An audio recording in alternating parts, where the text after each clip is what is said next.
Welcome to Shri Rajiv Gandhi IAS academy. Friends, இந்த வீடியோவில் August 6, 7 மற்றும் 8ஆம் தேதிகளுக்கான கரண்ட் அஃபேர்ஸ் எல்லாமே பார்க்க போகிறோம். சரி, வாங்க பார்க்கலாம். ஃப்ரெண்ட்ஸ், இந்த வீடியோடைய நோட்ஸ் எல்லாமே கீழே பிடிஎஃப் டிஸ்கிரிப்ஷன் கொடுத்துருக்கோம். அதெல்லாமே கிளிக் பண்ணி டவுன்லோட் பண்ணிச்சிங்க. அப்புறம் நம்ம டெலிகிராம் குரூப் லிங்க்மே கீழே டிஸ்கிரிப்ஷன் கொடுத்துருக்கோம். அதிலேயுமே கிளிக் பண்ணி ஜாயின் பண்ணிங்க.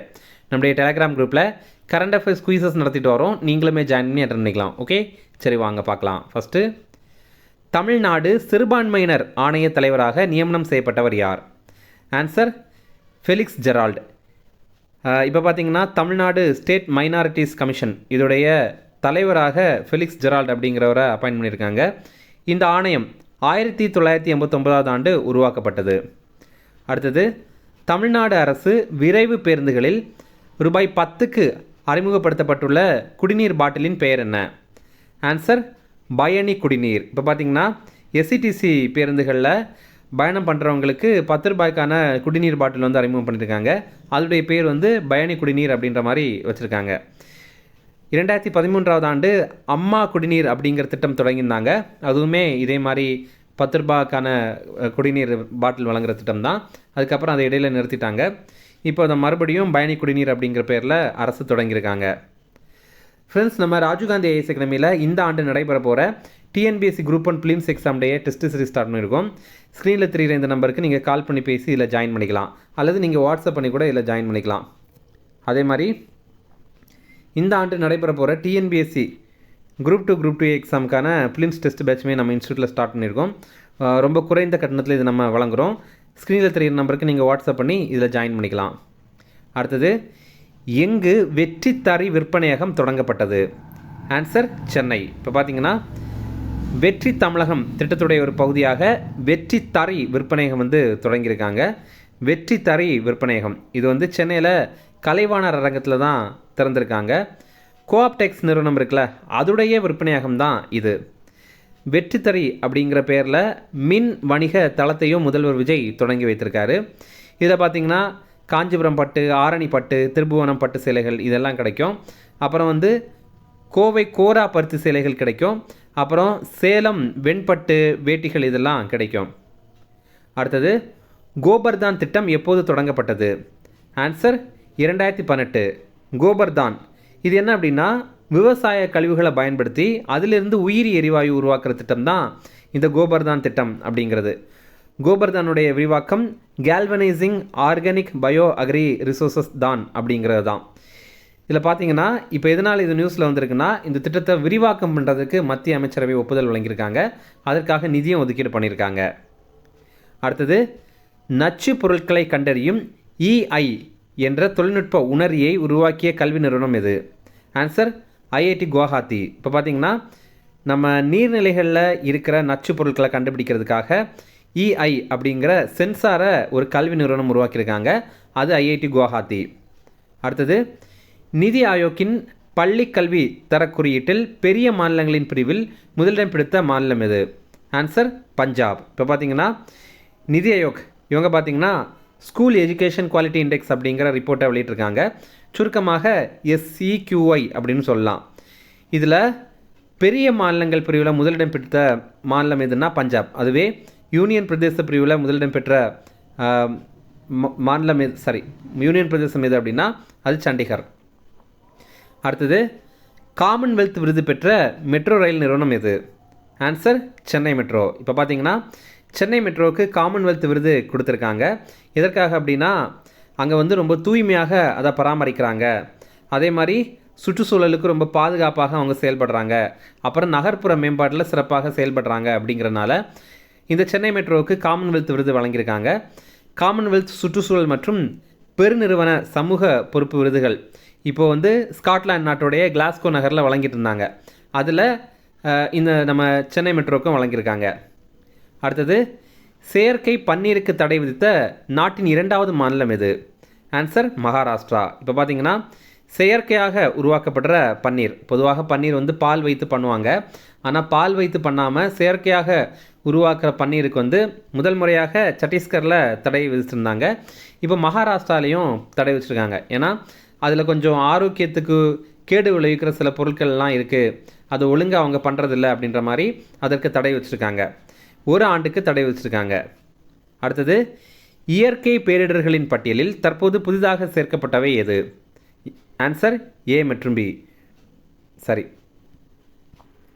ஆன்சர் வந்து ஏ மற்றும் சி. அதாவது இப்போ பார்த்தீங்கன்னா இயற்கை பேரிடர்கள் பட்டியலில் இடிமின்னலையும் வெப்ப அலைகளையும் சேர்த்துருக்காங்க. இயற்கை பேரிடர்கள் பட்டியலில் வெப்ப அலைகளையும் இடிமின்னலையும் இப்போ அதிகாரப்பூர்வமாக சேர்த்துருக்காங்க. மாநில பேரிடர் நிவாரண நிதி மற்றும் தேசிய பேரிடர் நிவாரண நிதி இதன் கீழே இதை சேர்த்துருக்காங்க. ஸ்டேட் டிசாஸ்டர் ரெஸ்பான்ஸ் ஃபண்ட் மற்றும் நேஷனல் டிசாஸ்டர் ரெஸ்பான்ஸ் ஃபண்ட் இதில் வந்து சேர்த்துருக்காங்க. இதன் மூலமாக வெப்ப அலை மற்றும் இடிமின்னல் இதோடைய பாதிப்புகளை வந்து சரி பண்ணுறதுக்காக இந்த நிதியும் பயன்படுத்தப்படும். இது 16வது நிதி ஆணையத்துடைய பரிந்துரை அடிப்படையில் தான் சேர்த்துருக்காங்க. பேரிடர் மேலாண்மை சட்டம் 2005ஆவது ஆண்டு நம்ம இந்தியாவில் இயற்றப்பட்டது. அடுத்தது, ரிசர்வ் வங்கி ஆகஸ்ட் 2026 ரெப்போ விகிதத்தை எத்தனை சதவீதமாக தக்க வைத்துள்ளது? ஆன்சர் 5.25%. இப்போ பார்த்தீங்கன்னா நம்ம ரெப்போ விகிதம் என்னென்ன, அதே மாதிரி ரிவர்ஸ் ரெப்போ விகிதம் அப்படின்னா என்னென்னு பார்க்கலாம்.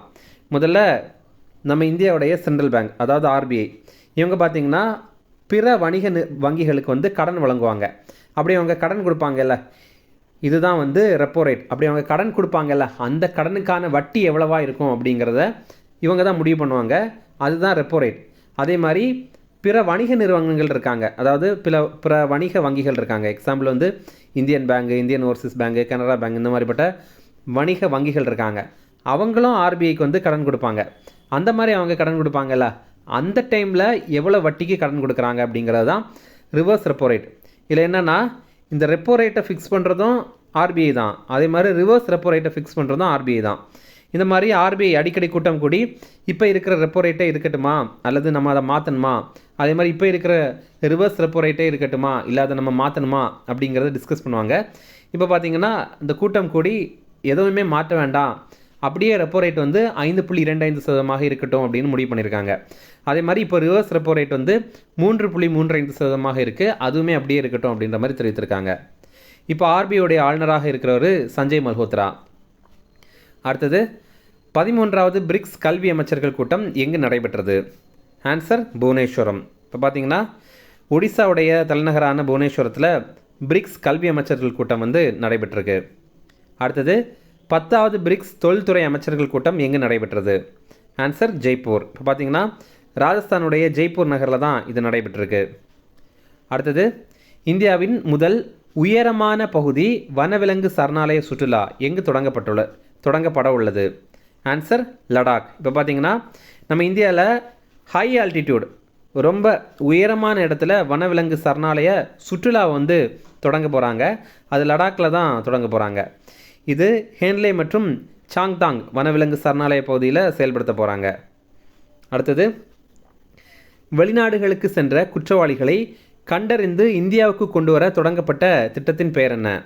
இதற்கான ஆன்சர் ஆப்ரேஷன் திரிசூல். இப்போ ஆப்ரேஷன் திரிசூல் அப்படிங்கிறது என்னென்னா, நம்ம இந்தியாவை சேர்ந்தவங்க அல்லது இந்தியாவில் குற்றம் செய்துட்டு வெளிநாட்டில் தப்பி வாழ்ந்துட்டு இருக்கவங்க, அவங்கள வந்து வெளிநாட்டுடைய போலீஸு, அப்புறம் இன்டர்நேஷ்னல் போலீஸ் இவங்களுடைய உதவியின் மூலமாக கைது பண்ணி மீண்டும் இந்தியாவுக்கே கொண்டு வர திட்டம் தான் இந்த ஆப்ரேஷன் திரிசூல் அப்படிங்கிறது. இப்போது இந்த தகவலில் என்ன தெரிவித்திருக்காங்கன்னா, 2019ஆவது ஆண்டிலிருந்து இப்போ வரைக்கும் 36 நாடுகள்லேருந்து 274 குற்றவாளிகளை இந்தியாவில் ஒப்படைச்சிருக்காங்க அப்படிங்கிறது தெரிய வந்திருக்கு. அடுத்த முக்கிய தினங்கள் பார்க்கலாம். ஹிரோஷிமா அணுகுண்டு தாக்குதல் நினைவு தினம், இது ஆகஸ்ட் 6ஆம் தேதி, ஹிரோஷிமா ரிமெம்பரன்ஸ் டே.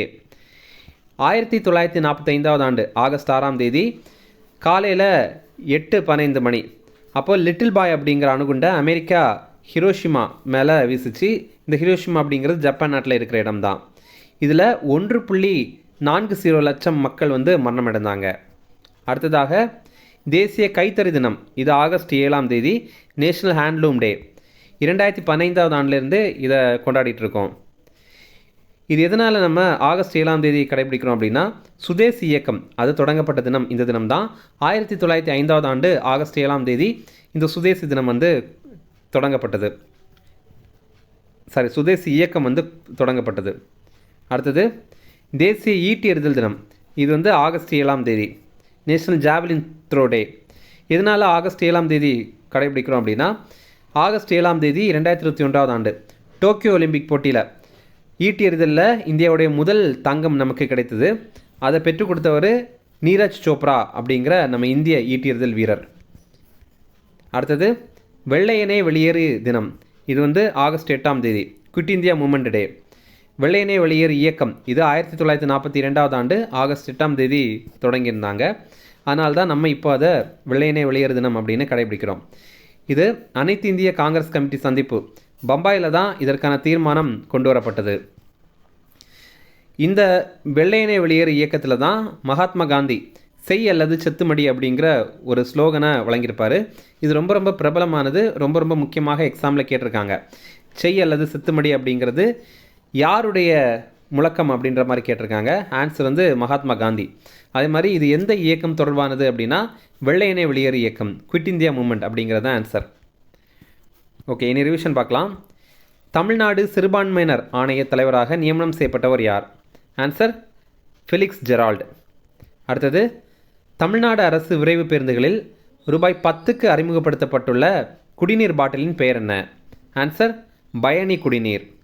அடுத்தது எங்கு வெற்றி தரை விற்பனையகம் தொடங்கப்பட்டது? ஆன்சர் சென்னை. அடுத்தது கோபர்தான் திட்டம் எப்போது தொடங்கப்பட்டது? ஆன்சர் 2018. அடுத்தது நச்சு பொருட்களை கண்டறியும் EI என்ற தொழில்நுட்ப உணரியை உருவாக்கிய கல்வி நிறுவனம் இது? Answer IIT Guwahati. அடுத்தது நிதி ஆயோக்கின் பள்ளி கல்வி தர குறியீட்டில் பெரிய மாநிலங்களின் பிரிவில் முதலிடம் பிடித்த மாநிலம் எது? ஆன்சர் பஞ்சாப். அடுத்தது காமன்வெல்த் விருது பெற்ற மெட்ரோ ரயில் நிறுவனம் எது? Answer Chennai metro. அடுத்தது செயற்கை பன்னீருக்கு தடை விதித்த நாட்டின் 2வது மாநிலம் எது? ஆன்சர் மகாராஷ்டிரா. அடுத்தது இயற்கை பேரிடர்களின் பட்டியலில் தற்போது புதிதாக சேர்க்கப்பட்டவை எவை? ஆன்சர் இடிமின்னல் மற்றும் வெப்ப அலைகள். அடுத்தது ரிசர்வ் வங்கி ஆகஸ்ட் 2026 ரெப்போ விகிதத்தை எத்தனை சதவீதமாக தக்க வைத்துள்ளது? ஆன்சர் 5.25%. அடுத்தது 13வது பிரிக்ஸ் கல்வி அமைச்சர்கள் கூட்டம் எங்கு நடைபெற்றது? ஆன்சர் புவனேஸ்வரம். அடுத்தது 10வது பிரிக்ஸ் தொழில்துறை அமைச்சர்கள் கூட்டம் எங்கு நடைபெற்றது? ஆன்சர் ஜெய்ப்பூர். அடுத்தது இந்தியாவின் முதல் உயரமான பகுதி வனவிலங்கு சரணாலய சுற்றுலா எங்கு தொடங்கப்பட உள்ளது? ஆன்சர் லடாக். அடுத்தது வெளிநாடுகளுக்கு சென்ற குற்றவாளிகளை கண்டறிந்து இந்தியாவுக்கு கொண்டு வர தொடங்கப்பட்ட திட்டத்தின் பெயர் என்ன? Answer operation Trishul. இதில் பார்த்தீங்கன்னா திரிசூல் அப்படின்னு ஒரு எக்ஸசைஸ் இருக்குது, அது வேறு, ஆனால் இது ஆப்ரேஷன் திரிசூல். ஓகேவா? அடுத்தது போன வீடியோவில் நம்ம ஒரு ப்ரீவியஸ் இயர் கேள்வி கேட்டிருந்தோம், அதுக்கான ஆன்சரை பார்க்கலாம். இதில் வந்து வழிகாட்டி மற்றும் மாணவர் இவங்களுடைய சங்கிலியை நம்ம காலவரிசைப்படி தேர்ந்தெடுக்கணும். ஃபஸ்ட்டு பார்த்தீங்கன்னா சாக்ரட்டிஸ் இருப்பார். சாக்ரட்டிஸுடைய மாணவர் தான் பிளேட்டோ. அப்புறம் பிளேட்டோ இருப்பார். பிளேட்டோவுடைய மாணவர் தான் அரிஸ்டாட்டில். அரிஸ்டாட்டிலுடைய மாணவர் தான் அலெக்சாண்டர். சாக்ரட்டிஸ், பிளேட்டோ, அரிஸ்டாட்டில் இவங்க எல்லாம் கிரேக்க தத்துவ ஞானிகள். அப்புறம் இன்றைக்கான ஒரு கேள்வி, தமிழ்நாடு தினம் ஒவ்வொரு வருடமும் இந்த தினத்தில் கொண்டாடப்படுகிறது, அது எது அப்படிங்கிறத நீங்கள் வந்து கமெண்ட்ஸில் சொல்லுங்கள். ஆப்ஷன் ஏ ஜூன் 8 இதுவா? ஆப்ஷன் பி ஜூன் 18 இதுவா? ஆப்ஷன் சி ஜூலை 8 அதுவா? ஆப்ஷன் டி ஜூலை 18 இதுவா? இதற்கான கரெக்டான ஆன்சரை கமெண்ட் பண்ணுங்கள். இந்த வீடியோ பிடிச்சா கண்டிப்பாக லைக் பண்ணுங்கள். நம்மளுடைய சேனலுக்கு சப்ஸ்கிரைப் பண்ணி வச்சிங்க. உங்கள் நண்பர்களுக்குமே ஷேர் பண்ணுங்கள். கண்டிப்பாக இது அவங்களுக்கும் மேலே தான் இருக்கும். தேங்க்யூ.